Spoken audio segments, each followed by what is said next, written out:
벌써 11월 초가 됐는데 단풍들 많이 보셨죠? 오가는 길에 단풍도 많이 있고, 가을은 이게 봄도 아름답고 여름도 아름답고 가을 겨울 다 아름답습니다만 가을이 특별히 시각이 주는 아름다움은 대단한 것 같습니다. 그래서 예수님 계셨을 때 유대인 철학자 중에 한 명이 필로라는 사람이 있는데, 모든 예술 작품은 창작자가 있다. 자연은 가장 아름다운 예술 작품이다. 고로 우주에는 창조주가 있다라는 아주 유명한 논증을 펼친 게 있습니다. 가을을 볼 때마다 이렇게 아름다운 단풍을 주셨는데, 아름다운 단풍은 천국의 아름다움을 그려보는 이런 렌즈가 될 줄 믿습니다. 근데 단풍보다 더 예쁘신 좋으신 분들이 우리 교회에 많이 있는 것 같아요. 그래서 오늘 그 얘기를 좀 하려고 합니다. 교회는 이제 보배로운 예수교회에 와 보니까 여긴 정말 세 가지 짱이 다 계신 것 같아요. 얼짱도 있고 몸짱도 있고 족짱도 있고. 근데 얼짱이 뭐예요? 세상에서는 뭐 얼굴이 뭐 주먹만하고 예쁜 얼짱이 될 수 있는데, 그리스도인들은 하나님의 형상이 회복된 사람, 그래서 진정한 얼짱이 된다고 믿습니다. 그럼 몸짱은 뭘까요? 몸짱은 근육이 있는 사람이 세상은 몸짱이지만, 성도들은 하나님의 성령의 전이 된 사람이 진정한 몸짱입니다. 할렐루야. 그럼 족장은 뭐예요? 족장은 발이 예쁘면 족장인가요? 평안의 복음을 전하는 자, 그 사람의 발걸음을 성경은 아름답다고 이야기하는데, 정말 예수의 복음을 전하는 삶을 사는 사람들을 우리는 진정한 족장이라고 이야기합니다. 그럼 좌우를 둘러보시면서 나는 진정한 얼짱, 몸짱, 족장입니다. 한번 자기 과시 한번 해보세요. 시작.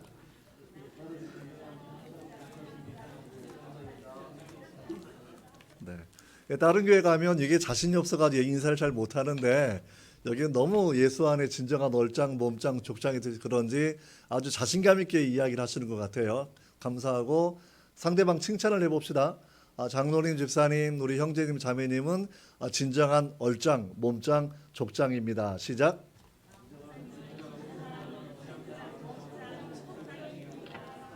네. 저는 이렇게 반응을 잘하시는 교회는 또 처음 와봅니다. 그래서 성결교회가 자랑스럽고, 우리 담임 목회자로 계신 우리 허성지 목사님 참 목회를 잘하고 계시는구나 생각하고 존경하고, 또 귀한 자리 불러주셔서 너무나 감사하게 생각합니다. 오늘 봉독한 말씀을 통해서 성도의 기쁨, 교회의 기쁨, 교회의 기쁨, 성도의 기쁨, 이런 주제를 가지고 함께 은혜를 나누기를 원합니다. 목사님 말씀하신 것처럼 지난주는 종교개혁주일이었고, 종교개혁을 우리가 벌써 500여 년이 지났는데, 종교개혁이 강조했던 두 가지의 큰 교리가 있습니다. 한 가지는 루터가 얘기한 것처럼 칭의의 교리가 선포되지 않으면 가짜 교회이다라고 얘기해서, 종교개혁의 가장 중요한 동력은 오늘 본문의 중요한 내용처럼 율법이 아니라, 행동이 아니라 하나님께로부터 나오는 의가 가장 중요하다, 이런 부분을 강조하는 것이 칭의라는 그런 교리입니다. 그러면서 또 한 가지, 지난 500주년 종교개혁 500주년 맞이할 때 저도 이제 논문을 발표하면서 우리 한국에 있는 학자들이 공통적으로 반성한 것이 있습니다. 우리 한국 교회는 칭의는 많이 강조했는데, 칭의는 아시죠? 법정 용어예요. 죄인을 의인이라고 선포해 주는 겁니다. 요즘으로 말하면 뭐 광복절날 사면 복권하고 똑같은 거예요. 과거에 이제 어떤 정치 경제 모든 문제들을 다 풀어주고 다시 모든 권리를 회복하는 것, 이게 법률적인 선언이 칭의입니다. 근데 칭의는 한국교회가 참 많이 강조했는데, 인격적인 신앙이 없다, 열매를 맺는 신앙이 없다라는 그러한 내용 가운데서 이 성화라는 부분이 우리가 많이 약했다라는 그러한 자기 반성들을 분명히 했습니다. 오늘 전하는 말씀, 이런 두 가지 맥락 가운데서 우리 교회가 칭의라는 그러한 교리 위에 서 있어야 되고, 성도 개인은 성화, 내가 모든 인격을 다해서 주님을 닮아가는 성도의 모습을 가지고 있어야 된다라는 두 가지 큰 관점에서 우리가 말씀을 살펴보겠고, 이 두 가지를 무너뜨리는 적이 교회 안에 늘 있다라는 거예요. 우리 보배로운 예수교회 말고 초대교회에 있었다라는 거죠. 그래서 정말 교회의 기쁨을 빼앗아가는 이 두 가지의 불의의 잘못된 양극단적인 신앙의 양태가 무엇인가를 율법주의와 그리고 율법 폐기론자들 이 두 가지를 관점을 대비해 보면서 오늘 하나님 말씀을 살펴보려고 합니다. 자, 빌립보서는 옥중서신이죠. 옥중서신이란 말은 잘 아시겠죠? 감옥에 앉아서 쓰는 편지입니다. 자, 옥중서신은 네 가지가 있습니다. 뭐가 있죠? 우리가 에베소서, 빌립보서, 빌레몬서, 그 다음에 골로새서 네 가지 말씀이 있어요.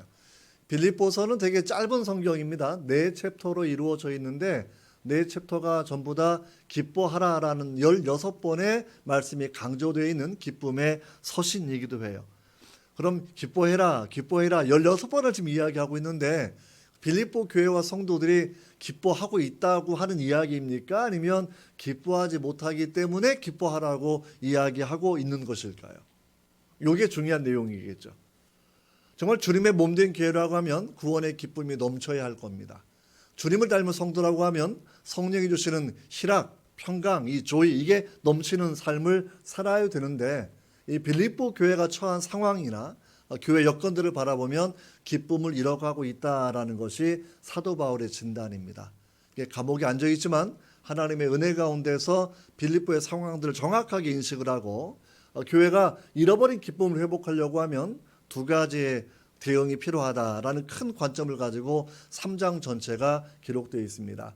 9절까지만 읽어서 사실은 칭의에 관련된 부분이긴 하지만 늘 자주 불러주시는 것이 아니기 때문에 가능하면 3장 전체를 제가 바라보면서 짧지만 칭의와 성화 두 가지 관점에서 그 교리를 무너뜨리고 있는 교회 안에 있는 잘못된 가르침들을 찾아보고 함께 말씀을 나누려고 합니다. 자, 3장을 바라보시면 제일 처음에 다가오는 단어가 끝으로라는 그런 이야기입니다. 그렇죠? 설교 시작하자마자 제가 끝으로 하면 너무나 좋겠죠? 그렇죠? 금세 점심을 먹을 수가 있는 건데 그래서 이 3장, 1장, 2장, 3장, 4장 네 챕터를 바라본다고 하면 딱 중간쯤에 와 있는데 갑자기 바울이 끝으로 이렇게 설명을 하고 있다라는 거예요. 이 끝이라는 그런 단어는 뭐냐면 전체적인 결론을 한번 땡겨서 중간에서 렌즈로 크로즈업 해주는 겁니다. 그래서 이 말씀이 주 안에서 주님 안에서 기뻐하십시오라는 그런 말씀을 한 번 더 강조하는 표현이 여기에 나와 있다라는 거죠. 그러니까 빌립보 교회가 기쁨을 잃어버렸고 성도들이 기쁨을 잃어버렸고 그 이유를 바라보면서 정말 주님 안에서 기뻐해야 되는데 기쁨을 잃어버린 두 가지 원인을 진단해 나가면서 거기에 대해 각각 솔루션을 제공하는 것이 오늘 3장 본문의 전체적인 구조라는 거예요. 여러분 그러면 제일 첫 번째 우리가 3장 전반부를 바라보면 2절에 반복되는 그러한 단어들이 있습니다. 2절을 바라보시면 개들을 삼가고 한번 같이 읽어보실까요? 시작. 조심하십시오. 살을 잘라내는 할례를 주장하는 자들을 조심하십시오. 네, 세번역과 개정교역이 같이 뜨고 있군요. 저는 이게 1절과 2절인 줄 알았더니 그래서 정말 개들을 조심하라. 악한 일꾼들을 조심하라. 살을 잘라내는 할례를 주장하는 사람들을 조심하라. 이런 이야기가 첫 번째 지금 단락에 배치되어 있습니다. 이걸 줄여서 말하면 율법 행위 구원론자들이죠. 내가 할례를 받아야 구원이 완성된다고 말했던 일종의 유대주의자들, 율법주의자들이 여기에서 지금 교회 안에서 교회의 기쁨을 빼앗아가는 그런 존재로 설명되어 있습니다. 여러분 할례라고 하는 것이 어떠한 의미일까요? 우리가 할례의 기원을 바라보면 창세기 17장에 처음 기록이 되어 있습니다. 그렇죠? 그래서 모세가 아니고요. 아브라함이 제가 당황했습니다. 그래서 아브라함이 이제 하나님께 그 부르심을 받고 그다음 메시아의 언약을 받아요. 네가 만민의 복의 통로가 되고 내 씨를 통해서 만민이 또 하나님의 구원을 보게 되는 그러한 언약을 처음 받게 됩니다. 그 이후에 17장에 메시아 언약을 받은 증거를 가지고 그 사람들이 신앙 고백, 할례라는 외형적인 절차를 하나님이 진행하게 하시는 거거든요. 그러니까 할례 그 자체가 중요한 게 아니라 할례를 주시기 이전에 주었던 메시아의 언약, 아브라함이 올 네이션스의 복의 근원이 되고 그다음에 아브라함의 씨를 통해서 그 일이 이루어지는 것을 하나님이 먼저 언약해 주셨다라는 거죠. 이 언약 하에서 할례가 의미가 있는 것이지 할례 그 자체가 무슨 뛰어난 의미를 가지는 것은 아니다라고 하는 그런 부분을 우리가 생각해 보셔야 합니다.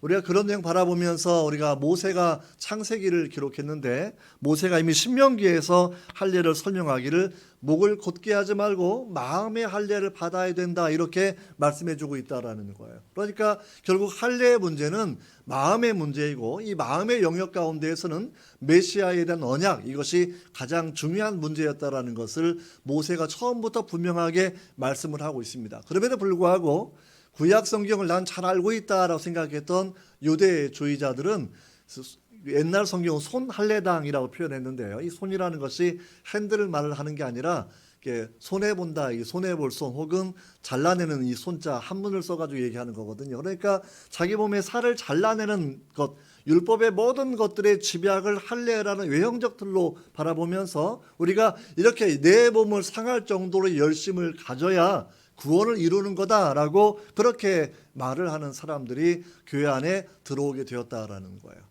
그래서 자기 열심을 가지고 하나님을 섬기는 것. 오늘 본문에 바라본다고 하면 사도 바울도 6절에서 내가 열성으로는 정말 열성으로는 교회를 박해를 할 정도로 대단한 열정, 열심을 내가 가진 사람이었다라는 것이고 율법의 행위를 찾아본다고 하면 내가 너네들보다 오히려 흠 잡힐 데가 없을 만큼 완전하게 율법을 지킨 사람이었다라는 것을 사도 바울이 이야기하고 있는 거예요. 여러분 그러면서 교회의 기쁨을 빼앗아가고 성도의 기쁨을 빼앗아가는 것은 행위 구원론이라는 것이죠.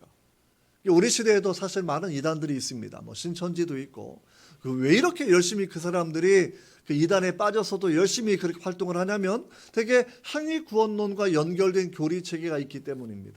14만 4천 명 안에 들어야 되는 거니까 더 열심히 해야 되는 것이겠죠. 유대주의자들 같은 경우에도 이 행위 구원론에 빠져가지고 믿음만 가지고 얻는 의 이런 건 안 되고 내가 율법을 다 지켜야 돼요. 특별히 할례를 지켜서 내가 구원받는다라는 그런 사상을 교회 안에 주입을 하고 있었다라는 것. 여러분 이래서 사도 바울은 그것이 교회의 기쁨을 앗아가는 아주 중대한 문제라고 판단을 하고 2절에서 설명을 하고 있는 겁니다. 그래서 이 행위 구원론을 가진 사람들을 향하여 뭐라고 설명하냐면 개들이다. 그다음에 그 악한 행실을 하는 사람들이다. 악한 일꾼들이다. 이렇게 설명을 하고 있고 그다음에 결국 손할례당 몸만 상하게 하는 것이라고 얘기하면서 그들의 행위가 어떤 믿음의 의미를 담고 있는 것이 아니라 그저 단순히 외형적인 행동에 지나지 않는다라고 그렇게 비판하는 내용을 우리가 살펴볼 수 있습니다.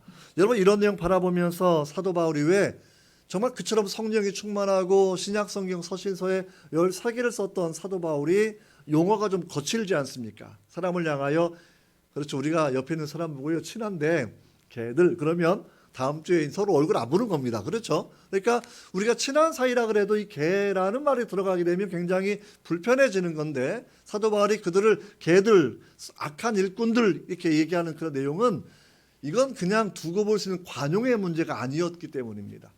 교회의 가장 중요한 본질 십자가의 공로를 통해서 얻는 칭의, 하나님의 자녀가 되는 것, 놀라운 이 칭의의 복음이 손상이 되기 때문에 이 부분은 싸워야 된다라는 거예요.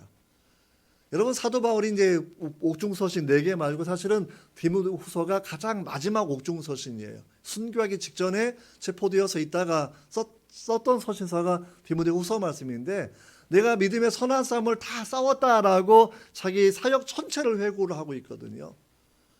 선교사처럼 살았던 분인데 뭘 싸웠다는 얘기일까요? 사도 바울은 교회를 세워나가고 설립하고 개척하고 이런 외형적인 숫자를 지금 이야기하는 것이 아니고요. 1차, 2차, 3차, 4차까지 전도여행을 하면서 아주 고단한 삶을 살았던 분이지만 자신의 마음에는 진리와 비진리, 십자가의 도를 무너뜨리는 거짓 교사들, 거짓 선지자들 그러한 거짓된 가르침이 교회 안에 들어오는 것에 대해서 내가 영적인 긴장감을 가지고 늘 그렇게 싸워오는 삶을 살았다고 하는 그런 고백이라고 저는 믿습니다. 여러분 신앙은 오직 예수님을 통한 구원의 길입니다. 우리가 살아가는 시대가 종교다원주의라서 다른 거 믿어도 괜찮은 것 같고 또는 우리가 종교개혁주를 기념한다고 하면 천주교랑 우리랑 다른 점들이 있는데 우리는 칭의 믿음으로 얻는 구원만을 이야기하지만 거기는 7가지의 성사를 통해서 이루어지는 그러한 행위적인 구원론을 그들은 가지고 있다라는 것이죠. 그러니까 루터가 오직 믿음으로 말미암아 살리라라고 얘기하는 이 의를 가지고 와서 종교개혁의 시작이 여러분 진행된 거 우리가 그렇게 여러분 살펴볼 수 있습니다. 여러분 이런 내용 바라보면서 주님께서도 마태복음 23장을 바라보면 이 뱀들아 독사의 새끼들아 사랑의 주님께서 그렇게 말하신 게 많이 안 돼요. 하지만 율법 행위를 가지고 자기도 천국 못 가고 다른 사람도 천국까지 못하게 하는 그런 사람들을 향해서 아주 단호하게 이 독사의 새끼들, 이 뱀들 이렇게 이야기하셔도 우리가 분명히 기억해야 됩니다. 여러분 교회는 복음을 정말 잘 지키셔야 돼요. 예수님이 전해주었던 그 십자가의 복음, 사도들이 전해주었던 십자가의 복음, 그리고 종교 개혁자들 따라서 오직 믿음, 오직 예수, 오직 은혜, 오직 예수 그리스도, 오직 하나님의 영광이라고 하는 종교 개혁의 5가지의 솔라, 우리가 오직이라는 그런 것들을 우리가 다시 조명해 보면서 우리 신앙의 근간이 무엇인지 점검해보는 오늘 되면 정말 감사합니다. 여러분 2절 바라보면 조심하고 옛날 성경은 삼가고 내가 말을 반복하는 게 그렇죠. 요즘에 청년들한테 설교할 때도 말을 반복하면 되게 싫어해요. 그냥 벌써 이제 노인네 취급을 막 해요. 벌써 알아들어서 이렇게 얘기하는 건데 바울이 노인 되어서 하는 그런 표현은 아닙니다. 너무나 중요하기 때문에 교회의 본질을 지키는 것은 아무리 강조해도 지나치지 않는 것이기 때문에 조심하고 또 조심하라고 이야기하면서 여러분 말씀하는 걸 분명히 기억해야 합니다. 그러니까 우리가 이 시대로 살아가면서 제가 이제 아무리 바빠도 외부에서 뭐 유신 진화론 비판하는 거라든지 종교 다원주의자 비판하는 거라든지 뭐 이런 부분에 대한 요청이 들어오면 제가 아무리 바빠도 가요. 왜냐하면 그게 정말로 이제는 교회의 복음을 왜곡하는 경지에 이르렀기 때문에 이제는 우리가 그 부분에 힘을 다하고 오직 예수의 복음을 지키려고 하면 이제 우리가 깨어있을 수밖에 없다. 우리가 이렇게 여러분 생각하고 있습니다. 여러분 이 본문을 바라보시면서 2절 바라보면 율법 행위론자를 바라보면서 그들을 개들, 그다음에 악한 일꾼들, 그다음에 몸만 상하게 하는 할례자들을 이야기를 그렇게 하면서 3가지의 특징을 우리에게 여러분 보여주고 있습니다. 여러분 어떠한 특징들이 있는 것일까요? 여러분 개들을 삼간다라고 얘기하는 그런 내용은 뭐냐면 일종의 당시 사회적 배경 가운데 사람들을 공격하는 들개들을 염두에 두고 있는 거예요. 지금 우리가 이제 산에 가게 되면 스틱들을 많이 올라갑니다. 특별히 이제 도봉산에도 가면 개떼들이 많다 그래요. 한라산도 가니까 뭐 제주도에 거의 2,000마리 정도의 들개가 있다 이렇게 지금 이야기하고 있어요. 그러니까 지금은 멧돼지나 뭐 곰 이런 게 무서운 게 아니라 들개떼가 더 무서운 상황이 되었다라는 거예요. 여러분 들개떼처럼 하나님의 성도와 교회를 공격하는 사람들 여러분 그렇게 우리가 바라보면서 그들을 대적하려고 하면 3절에서 그 대안을 지금 말씀해 주고 있는데 하나님의 성령으로 봉사 예배해야 된다라는 것이고 그리스도 예수 안에서 자랑해야 되고 그리고 예수님만 자랑해야 되고 육체를 의지하지 않는 삶을 살아야 된다. 3가지를 말씀하고 있다라는 것이죠. 앞에 말씀이 또 있는데 3절을 한번 같이 읽어보도록 하겠습니다. 시작. 하나님의 영으로 예배하며 그리스도 예수 안에서 자랑하며 육체를 의지하지 않는 우리들이야말로 참으로 할례받은 사람들입니다. 아멘. 그러니까 참으로 할례받은 사람들. 참으로 할례받은 것은 믿음으로 얻는 의를 표현하는 방식이었기 때문에 아브라함 같은 경우에도 이게 믿음으로 얻는 의가 갑자기 신약 성경에 툭 튀어나오는 게 아니에요. 구약 성경부터 있는 것이죠. 그러니까 우리가 성막이라는 제도를 모세가 받으면서도 율법을 613개를 받았는데 하라는 것 248가지, 하지 말라는 것 365가지. 248개인 이유는 사람이 인체 마디수를 248개로 생각을 해서 유대인들이. 365는 뭐 우리 1년 내내 우리가 조심해야 되는 삶의 모습 이렇게 쉽게 적용해 보면 되겠죠. 그런데 그렇게 계명을 주셨지만 하나님 무엇을 함께 주셨냐면 제사 제도를 함께 주셨습니다. 무슨 얘기일까요? 율법은 사람이 하나님을 사랑하는 방법, 이웃을 사랑하는 방법, 믿음의 공동체를 이루는 방법, 이 다양한 내용들을 포함한 내용들이지만 어느 것 하나 사람이 완전하게 지킬 수 없다라는 겁니다. 그래서 사실은 우리가 사도 바울이 고백하기를 율법은 우리로 하여금 죄를 알게 해준다라는 거죠. 성경의 10계명, 율법을 요약하면 10계명인데 마지막 계명이 탐심을 규제하는 계명이에요. 사실은 마음을 규제하는 계명이죠. 주님은 아예 간음하지 말라, 살인하지 말라를 전부 다 마음과 연결시켜서 설명하고 있다라는 거예요. 여러분, 마음으로 들어간다고 치면, 그렇죠? 이거 사람이 사실은 자기 마음 관리할 수 없지 않습니까? 이렇게 앉으셔가지고도 보배로운 예수교회는 예수님을 생각하지만 다른 교회들은 집에 내가 뭘 놓고 왔는데 막 예배간에 별 생각을 다 한다 그래요. 동의하시죠? 사실 우리 현실에 사실은요, 자기 마음을 다스리지 못하는 것들.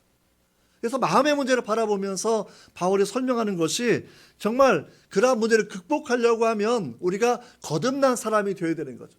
구약 성경에도 이사야서 53장을 바라보면 하나님의 의가 나와요. 우리의 모든 죄악을 메시아가 담당하게 하시겠다라고 하는 것이 하나님의 말씀이라는 겁니다. 구약 성경 자체가 하나님의 의를 설명하고 있고, 아브라함도 믿음으로 의를 얻는 것이고 다윗도 믿음으로 하나님의 의를 받은 사람들이에요. 여러분, 이걸 우리가 분명히 이 말씀을 바라보면서 하나님께서 우리에게 말씀하시는 것, 그러면 정말 거듭난 사람들은 하나님의 성령으로 예배하는 자들이어야 된다라고 우리에게 설명해 주고 있습니다. 여러분, 예배는 바로 그러한 내용들이에요. 내가 무가치한 존재이고 죄인 중에 괴수인데 하나님의 은혜를 받아서 하나님을 아빠, 아버지로 찬송하고 예배하는 겁니다. 이게 영광스러운 예배이지요. 하나님의 은혜를 받으면 그 부분을 깨닫게 되는 거예요. 조나단 에드워즈가 썼던 신앙 감정론이라는 책이 있습니다. 신앙 아주 두꺼운 책이고 제가 정말 애독하는 책들 중에 하나예요. 아주 중요한 책이고요. 제가 이제 프린스턴 신학교 공부할 때도 에드워즈 목사님 묘지가 학교 앞에 있기 때문에 일주일에 한두 번은 꼭 가서 산책하면서 묘지에 손대고 그분의 정말 부흥의 정신을 배워보려고 기도하고 묵상하던 그런 시간들을 가진 적들이 많습니다. 그분이 뭐라고 얘기합니까? 진짜 신앙이라고 얘기하는 것은 12가지의 표지를 설명하면서 그 중에 하나가 정말 내 안에 어떠한 선도 없다라는 것을 자각하는 겁니다. 이게 진정한 복음으로 인한 겸손이에요. 내가 교양으로 겸손하려고 하는 것이 아니라 내가 정말 하나님 앞에 서고 나니까 내 안에 선한 것이 없고 내 안에 정말 악한, 정말 독거미보다 더 독한 독들만 가득한 걸 바라보면서 하나님의 은혜가 아니면 내가 구원받을 수 없기 때문에 이걸 각성하는 것이죠. 예배는 우리가 그런 죄인들이었는데 우리가 중생하게 되어서 하나님을 아빠, 아버지라 부르는 구원의 놀라운 감격을 갖게 되는 것. 저는 정말 주일 예배를 통해서 또는 새벽 기도를 통해서 공예배인 수요 예배를 통해서 또는 우리가 가정 예배를 통해서 모든 예배 가운데 하나님 만나는 역사가 있어야 된다고 정말 믿습니다. 하나님의 임재를 경험하셔야 돼요. 하나님의 영으로 예배하는 겁니다. 못 만나 예배하는 게 아니라 내 영이 하나님의 영으로 더불어 하나님의 자녀인 것을 증언하는 그 시간, 고백하는 그 시간이 필요하다라는 것이죠. 정말 이 하나님께서 받으시는 그 예배, 그런 영광스러운 예배.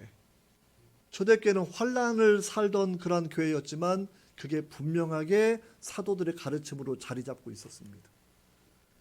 저는 이제 개인적으로 제가 중학교 때 결핵을 앓았던 적이 있었는데 제 부모님은 교회 안 다니셨고요. 저만 교회를 처음 나갔던 상황입니다. 그러니까 정말 제가 주님께 제 몸을 드리면서 우리 어머니, 아버지, 할머니, 할아버지는 내 형들을 바라보니까 기적이 없이는 믿을 수 없는 사람들인데 너무나 교회에 다니고 힘들게 하셨기 때문에 하나님 저를 수단으로 좀 써주세요. 저를 하나님 능력으로 고쳐주세요. 그래서 하나님 살아계신 것을 좀 알게 해주세요 라고 기도했던 시간들이 있습니다.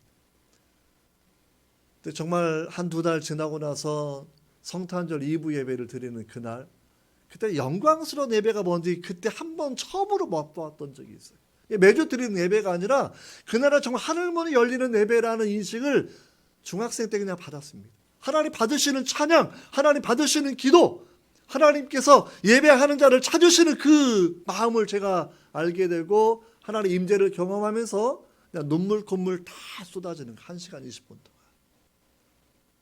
뭘 느꼈을까요? 하나님 임재를 경험하고 나니까 하나님이 얼마나 나 같은 죄인을 사랑해 주셨는가, 이 사랑에 감격하는 시간이었습니다. 또 내 죄가 얼마나 무서운지를 깨닫고 두려움에 떠는 시간이었어요. 나 같은 죄인을 위해서 주 예수께서 십자가에서 그 고통을 당하셨다니 그분의 아픔이 얼마나 정말 대단한 것이었을까 생각하고 그 십자가의 고통을 참으신 주님께 감사의 눈물을 쏟는 시간이 그 시간이었습니다.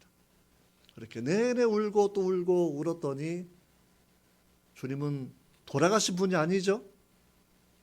돌아가셨으면 성경은 예수 어록이라고 불릴 겁니다. 백범 어록 이런 것처럼. 기독교는 살아계신 하나님이죠. 성경처럼 주님께서 제 안에 말씀하시는 걸 제가 처음 들었어요. 내 병이 나았다. 음성이 또렷하게 들려오는데 제가 정말 병이 나았습니다. 할렐루야. 이 예배예요.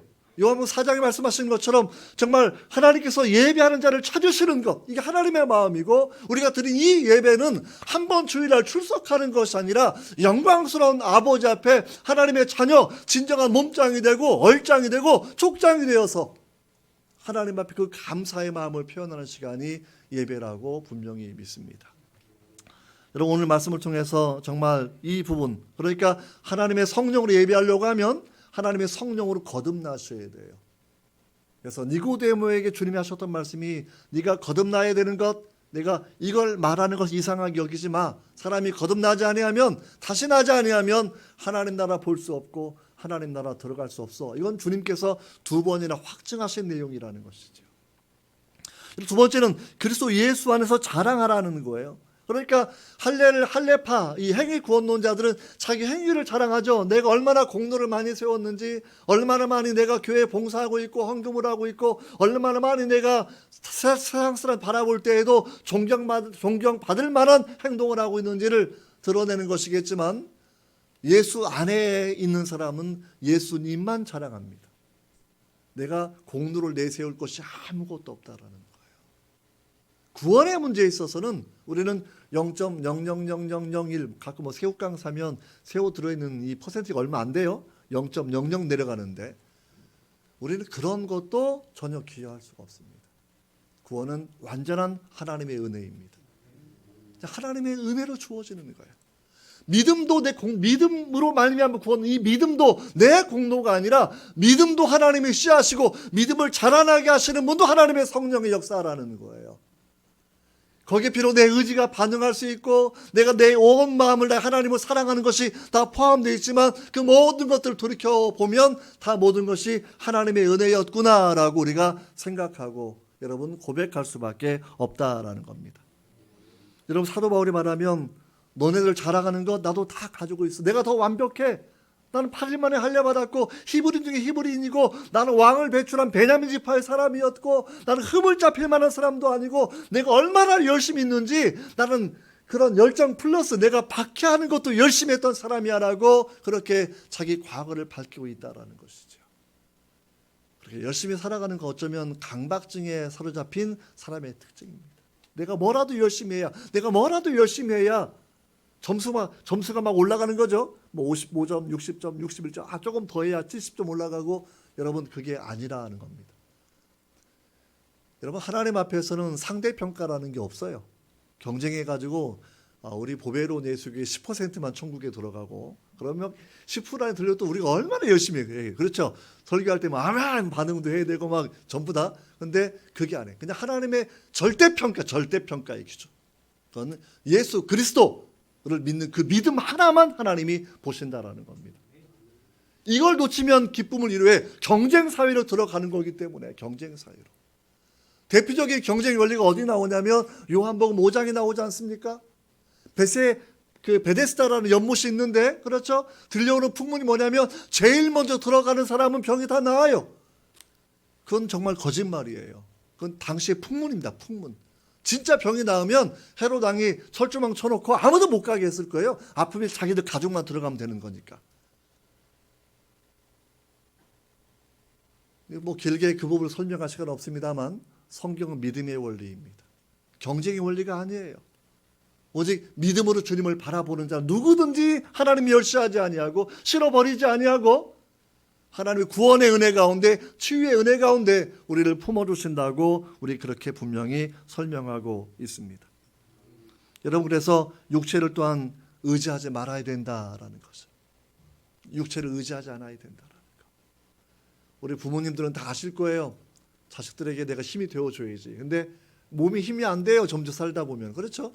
제가 젊었을 때 아기를 키울 때도 정말 마트에 가서 마트에 넘어지는 아이를 바라보면서도 내가 마음은 슈퍼맨처럼 날아가서 쫙 도와주고 싶은데 그렇게 안 된다라는 거죠. 내 자녀를 제대로 보호할 수도 없고 나 자신을 보호할 수 없는 이 육체의 연약함, 이걸 각성해야 되는 거고요. 이걸 인정해야 되는 거고요. 그래서 나는 나 스스로 나를 구원할 존재가 아니라 오직 주님의 구원을 통해서만 하나님의 자녀가 되는 것, 우리가 이 부분을 분명히 믿으셔야 합니다. 이렇게 쭉 말씀을 하면서 바울이 이제 설명하는 게 오늘 읽지 않았지만 두 번째 영역이 있어요. 이게 오늘 3장, 여러분 3장 18절, 19절, 20절 나와 있는 내용입니다. 한번 18절, 19절, 20절 우리 한번 말씀을 띄워주시면 또 같이 한번 읽어보면 좋을 것 같아요. 18절을 바라보면 사도 바울이 눈물을 흘리면서 기뻐하라고 참 역설적인 거죠. 마치 어머니가 정말 말 안 듣는 자녀를 향하여 눈물로 사는 것처럼, 이 녀석아 정신 차려라고 얘기하는 것처럼 사도 바울이 옥중에 앉아서 내가 눈물을 흘리면서 쓰고 있는 내용이 뭐냐면 여러 사람들이 그리스도의 십자가의 원수가 되어 있다라는 부분을 말씀하고 있다라는 겁니다. 영어 성경은 분명해요. many예요.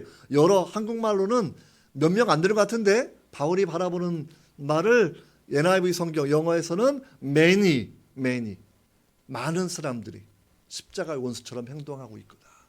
이 사람들은 두 번째 그룹인데 이 사람들은 율법 폐기론자들입니다. 한국으로 말하면 구원파 같은 사람들이죠. 한번 구원 받았는데 그냥 뭐 나는 율법과 전혀 관계가 없어, 그냥 내 마음대로 살면 되는 거지라고 말을 하는 사람들이 이러한 사람들이고, 그러한 사람 특징을 19절에 설명하기를 뭐라고 이야기하고 있습니까?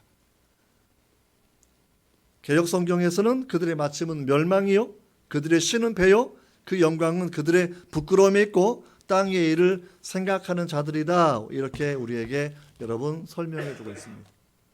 내용을 설명하면 아주 간단한 내용들이에요. 그들의 씨는 자기 쉽게 말하면 먹는 걸 위해 살아가는 사람들, 탐욕을 위해 살아가는 사람들이라는 그런 표현입니다. 자기 탐심을 가지고 살아가는 사람들이라는 거죠. 그들은 육체적인 모든 방탕한 것들을 오히려 자랑하는 사람들입니다. 숨기는 게 숨기지도 않고 이런 것들을 자랑하는 사람들이라고 이야기하고 있고요. 땅의 일만을 생각하는 사람들이라고 분명하게 설명하고 있어요. 여러분, 우리가 신앙생활 할 때 우리 기쁨을 잃어버리게 하는 것도 이 영역도 동일하게 포함되어 있고, 사도 바울은 그런 사람들을 뭐라고 표현하냐면 아예 십자가의 원수, 그리스도의 희생을 무유로 만드는 사람들이라고 비판하고 있다라는 거예요. 무유로 만들고 있더라. 행위나 우리의 모든 행동의 영역이 세상 사람들이 지탄할 만한 내용이 되어 있다고 하면, 사실 우리가 세상의 많은 사람들이 기독교를 비판할 때에 부당한 비판도 많이 있습니다. 부당한 비판들도. 그럼에도 불구하고 정말 마음 아프지만 인정할 수밖에 없는 내용도 함께 포함되어 있다는 것이지요. 우리가 세상 사람보다 더 고급스러운, 더 고차원적인 윤리의 원칙을 가지고 살아가야 되는데, 뭐 주일날 예배할 때는 할렐루야 아멘 하고 있다가 밖에 나가 일할 때는 세상 사람하고 똑같이 야비하고 무정하게 행동하거나 돈을 위해서 쉽게 다른 사람을 배반하는 사업을 한다고 하면, 여러분 구원파랑 다를 바가 사실은 뭐가 있겠습니까? 율법 폐기로는 성경을 잘못 이해하는 겁니다. 주님께서 말씀하시기를 나는 율법을 폐하러 왔다고 말씀하지 않았습니다. 율법을 완성하러 온 거죠. 성막제도를 십자가 희생으로 완성하러 오신 거죠. 아브라함과 그리고 많은 선지자가 얘기했던 하나님의 의를 한날에 모든 사람 죄를 정결케 하는 보혈을 흘리시는 것으로 완성케 하려고 오신 것이죠. 주님께서 이 구약을 그렇게 정확하게 설명해 주셨어요. 주님은 구약을 얼마나 잘 지키셔도 모릅니다. 근데 십자가에 죽으시는 과정까지 성경을 응하게 하시려고 성경에 기록된 바 말씀하시면서 그 모든 메시아의 말씀과 행동은 구약에 예언된 그대로 사셨던 분이 예수님이세요. 근데 그 예수님께서 율법을 설명해 주시면서 나는 율법을 완성하려고 왔다라고 말씀하시는 것. 여러분, 예수님의 우리가 그분의 사랑을 우리가 생각해 본다고 하면 우리는 결코 배를 따라 사는 사람이 되어서는 안 됩니다. 우리가 점심 때 밥을 먹을 때도, 직장 다님 식사하실 때도 어디로 갈까? 세상 사람들은 배가 솔직히 신이에요. 아, 오늘은 짜장면이야. 아, 오늘은 뭐 순두부야. 뭐 그냥 배가 딱 명령을 내리고 그냥 가요. 근데 성도는 사실 한 번 더 기도하셔야 돼요. 주님, 내가 어떠한 식당에 가서 식사하기를 원하십니까? 이게 무슨 얘기냐면 굳이 말로 전도하지 않아도 그 식당에 앉아서 식당의 주인을 축복하고 식당에 있는 사람들을 축복하고 내가 기도하는 사명을 가지고 살아가는 것, 내가 경건하게 뭐 다른 사람은 찰나의 감사기도가 식사기도라고 얘기하는데 우리는 그저 한 1분 정도 기도하면서 좀 30초 이상 기도하면서 경건한 모습 그거 하나만 풍기는 것으로도 아, 저 사람은 참 뭐가 저렇게 감사한 것일까라는 긍정적인 영향을 미칠 수만 있다고 하면 우리는 주님이 원하시는 식당으로 가야 되는 거예요. 우리는 배를 따라 사는 사람이 되어서는 안 됩니다. 우리는 매사의 모든 것에 있어서 하나님께서 무엇을 원하시는지 때를 얻든지 얻지 못하든지 말씀을 전하는 그 목적을 우리가 소명을 감당하기 위해서 살아가는 것이 분명히 필요하다고 바라봅니다. 여러분 이런 걸 우리가 바라보면서 바울이 제발 복음을 아는 자여 복음을 더 이상 욕되게 하지 말고 십자가의 원수로 행동하지 마시오라고 얘기하는 것. 그러니까 내용을 좀 정리해 보면요. 칭의라는 십자가의 복음을 왜곡하면 개들이 됩니다. 개들이. 구원파는 성화의 교리를 어긋나는 사람들이에요. 그러니까 한번 구원받았으면 회개할 필요가 없다고 얘기하지만 그러나 성경은 지속적인 회개를 강조합니다. 그 이야기는 성화에 이르는 과정 때문에 거룩함에 이르는 회개를 계속하는 것이죠. 이 성화를 수용하지 않는다고 하면 그것은 정말 주님의 제자다운 삶이 아니라고 성경은 이야기하고 있고 그 부분은 십자가의 원수가 되는 길이다라고 강력한 교훈을 주고 있다라는 겁니다. 종교개혁 500주년을 맞이해 보면서 우리가 오늘의 삶을 이제 정리해 보려고 합니다. 정말 한국교회를 생각해 보고 또 우리 보배로운 예수교회를 또 생각해 보시면서 성도는 어떠한 삶의 가치관을 가지고 살아가야 될 것인가 하면 오늘 찬양할 때도 그런 가사가 많이 나왔습니다만 그리스도 예수를 아는 지식이 가장 고귀하다라는 놀라운 영적인 계산이 분명해야 된다라는 거예요. 영적인 계산이. 종교 행사로 살아가는 것이 아니라 내가 모태신앙이었으니까 그저 뭐 늘 이렇게 문화적 유산 가운데 교회를 다니는 것이 아니라 그리스도 예수님을 아는 그 지식이 가장 고귀하기 때문에 나는 예배하는 자가 되고 나는 찬양하는 자가 되고 나는 이 믿음의 유산을 내 다음 세대에게도 그대로 전달해 줄 겁니다 라고 생각하셔야 됩니다. 제가 미국에 머무는 동안에 신장암에 걸린 적이 있었어요. 신장암에. 당시 제가 신장암에 걸리고 나니까 사실 돌아올 때 많이 울었죠. 미국 캘리포니아에서 세 번째로 큰 병원이었어요. UCLA USC 병원 말고 롱비치 메모리얼 하스피tal 아주 큰 병원인데 거기에 갔다가 둘째 딸아이를 낳고 열흘 되었을 때 신장암 진단을 받고 돌아올 때 뭐 의사들이 불러가지고 뭐 화면에 보여주고 내 뭐 신장에 캔서가 뭐 화살표로 막 나오고 이게 지금도 영화처럼 내 머릿속에 있는 그대로 기억되어 있는데요. 돌아오면서 의사들 앞에서는 그냥 별말 없이 왔지만 돌아오는 차 안에서 열흘 된 딸 생각하고 많이 울었어요. 내가 얼마나 얘를 키울 수 있을까 생각하고 4살 반 된 우리 아들 생각하고도 많이 울고 뭐 제왕절개로 하고 누워있는 내 아내를 생각하고 또 울고 또 한국에 있는 늙으신 우리 부모님 생각하고 또 울고 이렇게 시간들을 가졌던 게 있어요. 그때 그 얼마 지나지 않아서 제가 그 몸이 낫지 않았을 때 도대체 내가 그럼 떠난다고 하면 내가 자녀들한테 어떠한 것을 유산으로 남겨주어야 되는가? 당연히 돈은 없습니다. 저는 가난한 집에 성장했고 또 아내가 생활에 겨우 생활에 뭐 반 정도 좀 넘어가고 나머지는 교회 사역하고 뭐 이런 과정들이었는데 그래서 당시에 생활비 전체 딱 이 한 달 생활비만 통장에 들어있는 상황 가운데서 아내에게 그 돈을 다 가져오라 그러고 또 아이가 뭐 살려고 저금통에 넣는 이 코인들이 있었는데 그거 다 끄집어내고 그 돈을 가지고 북한 어린이 돕기 두레마을에 사는 북한 어린이 돕기라는 그 단체에 갔습니다. 함께 기념사진을 찍고 이러면서 내 자녀에게 주고 싶었던 유언이 뭐냐면 네가 믿음을 가지고 나누는 삶을 살아야 된다. 이거 하나 말해주려고 4살 반대 내 옆에 앉혀놓고 사진 잘 찍으면서 민재야, 네가 나중에 혹시 이 사진만을 볼 때가 있다고 치면 아빠가 너희한테 마지막 주었던 유언은 믿음을 가지고 사랑을 베푸는 삶을 살아야 되는, 이걸 네가 꼭 기억하면 돼. 알아듣지 못하겠지만 그냥 그렇게 말하고 사진을 찍는 거죠. 근데 저는 모든 그 사건이 큰 은혜를 경험했습니다.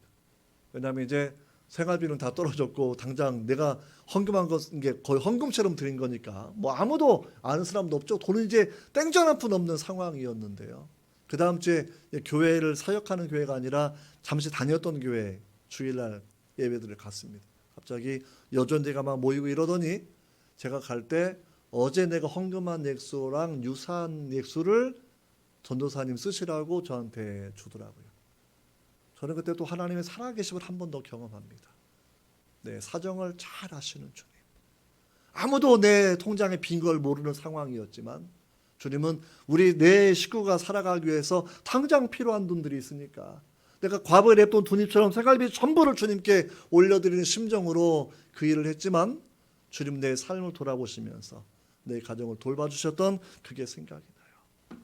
여러분, 성화라고 얘기하는 건 우리한테 놀라운 부담이 아니라 내가 믿음을 가지고 살아가는 방식이에요. 성경은 세례나 성찬은 전부 다 주님과 연합한 자가 되게 하시는 겁니다.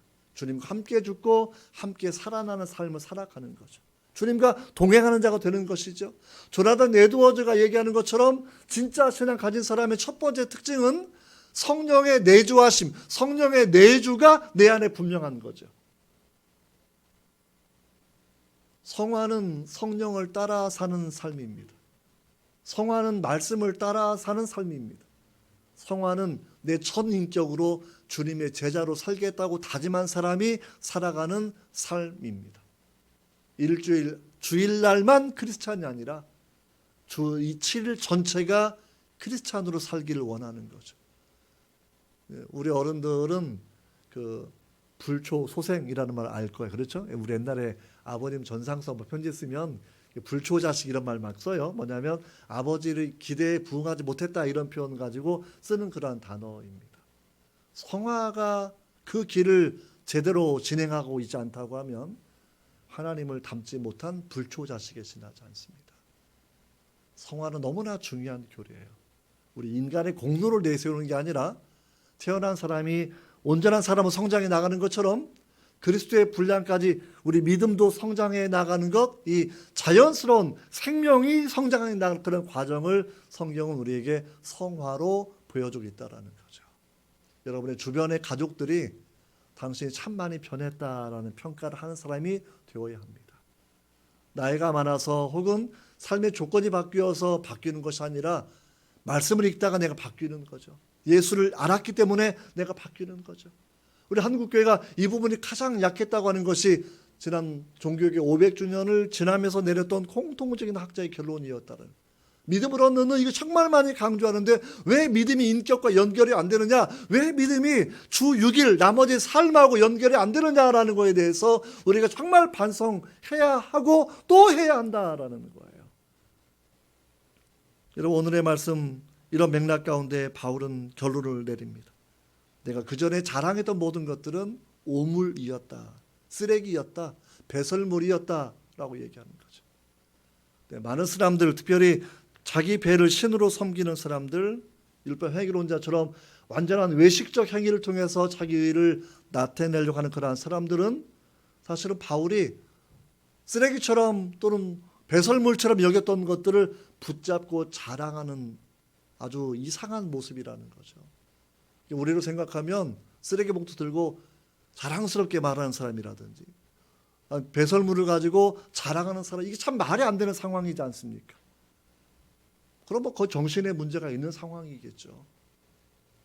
그런 사람들이 교회에 있을 수 있어요. 바울은 그걸 염려하는 겁니다. 행위 구원론이 들어오면 그렇게 됩니다. 율법 폐기론자가 들어오면 그렇게 됩니다. 그래서 이 두 가지를 이겨내야 주님께서 말씀하셨던 십자가의 복음, 사도들이 전해주었던 십자가의 복음을 지키고 복음을 지켰을 때에 교회는 진정한 기쁨을 누릴 수 있고 성도들도 진정한 성화되는 과정 가운데 그 기쁨을 지킬 수 있다라고 우리에게 하시는 말씀을 여러분 잘 기억하시기를 바랍니다. 저는 이렇게 온화한 얼굴로 설교했지만 사실 바울은 눈물로 호소하는 메시지입니다. 저를 바라보지 말고 옥중에 있는 사도 바울이 2000년 넘어서 우리에게 전해주는 편지, 그가 옥에 갇혀있는 그런 모습을 가지고서도 보배로 온 예수교회 성도들이 보내주었던 편지, 눈물로 호소하는 편지, 바울로 눈물을 흘리게 하면서 오늘날 우리에게 전해주시는 하나님의 위대한 메시지, 하나님의 의, 칭의를 지키고 주를 따라 살아가는 성화의 삶을 살아간다고 하면 이게 우리 종교개혁을 맞이한 기념하면서 진정한 한국교회 소생의 길이 여기 있다 분명히 믿습니다. 주님의 은혜가 여러분 모두에게 있기를 축원합니다. 기도하겠습니다.